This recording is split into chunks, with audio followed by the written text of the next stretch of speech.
आपण पाहत आहात जत मराठी न्यूज। तलाठ्याच्या कथित मनमानीविरोधात शेतकऱ्यांचा संताप। पैसे दिल्याशिवाय काम नाही, संख येथील तलाठी पंकज कांबळे यांच्या निलंबनाची मागणी।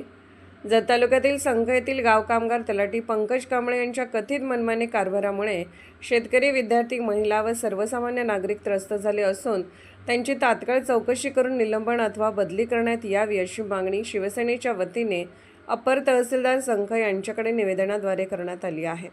निवेदनात तलाठी कांबळे यांच्यावर महसुली कामासाठी अवैध पैशाची मागणी केल्याचे गंभीर आरोप करण्यात आले आहेत। खरेदी दस्त नोंदवण्यासाठी वारस नोंदी, बोजा चढवणे अथवा कमी करणे तसेच ई करार प्रक्रियेसाठी प्रत्येकी 3000 रुपये मागितले जात असल्याचा आरोप करण्यात आला आहे। तसेच शैक्षणिक कामे आणि शेतकऱ्यांना सातबारा उतारा देण्यासाठीही शुल्क आकारले जात असल्याचे निवेदनात नमूद करण्यात आले आहे।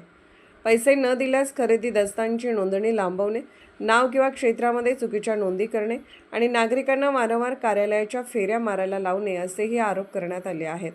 शेतकरी व नागरिकांशी अरेरावीची भाषा वापरणे, महिलांना योग्य माहिती न देता परत पाठवणे, वेळेवर कार्यालयात उपस्थित न राहणे तसेच दूरध्वनीवर प्रतिसाद न देणे यामुळे जनतेमध्ये तीव्र नाराजी निर्माण झाली आहे।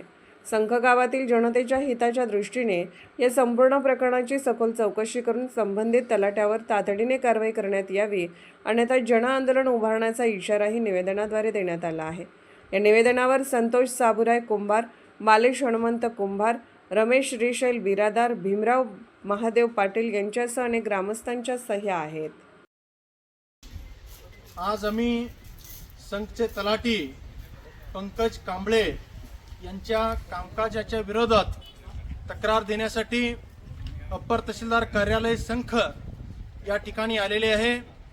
त्यांच्या विरोधातील तक्रार सर्व आम्ही लेखी स्वरूपात आदरणीय अप्पर तहसीलदार मॅडम यांना दिलेले आहे। भरपूर दिवसापासून संघचे तलाठी पंकज कांबळे याचा मनमानी कारभार संख गावामध्ये चालू आहे।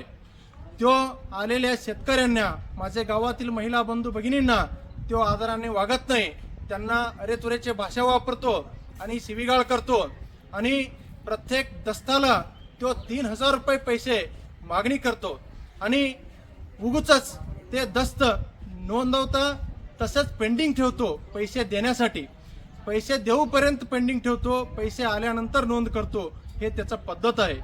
तसेच ई करार असू दे, बोजे चढवायचं असू दे, बोजे कमी करायचं असू दे, प्रत्येक गोष्टीला तो पैसे दिल्याशिवाय काम करत नाही आणि वेळेवर ऑफिसला उपस्थित राहत नाही। आणि दुसरी गोष्ट म्हणजे त्याचा कोणताही शेतकऱ्यांच्या सोबत, महिला माता भगिनींच्या सोबत चांगलं वागणूक नाही, हे अत्यंत दुर्दैवी आहे संख गावाच्या हिताच्या दृष्टिकोनातून।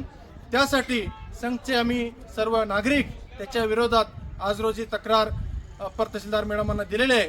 तात्काळ त्याचे बदली व्हायला पाहिजे, नाहीतर चौकशी करून त्याचं निलंबित व्हायला पाहिजे।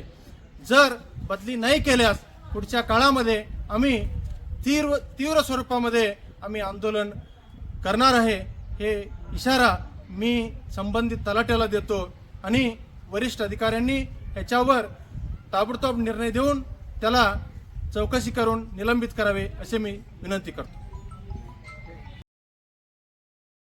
जत मराठी न्यूज चॅनलला लाईक करा, शेअर करा आणि सबस्क्राईब करा।